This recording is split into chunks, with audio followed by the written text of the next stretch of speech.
Welcome to ATV. Bhadradri Kothagudem జిల్లా పాల్వంచ మండలంలోని కిన్నెరసాని ప్రాజెక్టుకు కొనసాగుతున్న వరద. డ్యాం యొక్క పూర్తి స్థాయి 8.4 టీఎంసీలు నీటి నిలువ. డ్యాం ప్రస్తుతం 7.152 టీఎంసీలుగా ఉంది. పూర్తి స్థాయి నీటి మట్టం 407 అడుగులు. ప్రస్తుత నీటి మట్టం 402.50 అడుగులుగా ఉంది.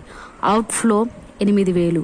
ఈరోజు ఉదయం 2 గేట్లు ఎత్తి 8,000 క్యూసెక్ల నీటిని దిగువకు విడుదల చేశారు. కిన్నెరసాని నదీ ప్రవాహ ప్రాంత ప్రజలను అప్రమత్తంగా ఉండాలని కిన్నెరసాని డ్యాం అధికారులు హెచ్చరిక జారీ చేశారు.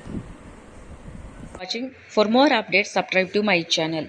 చూస్తూనే ఉండండి. మరెన్నో అప్డేట్ కోసం ASN 24 టీవీ న్యూస్ చేయండి, కామెంట్ చేయండి, సబ్స్క్రైబ్ చేయండి.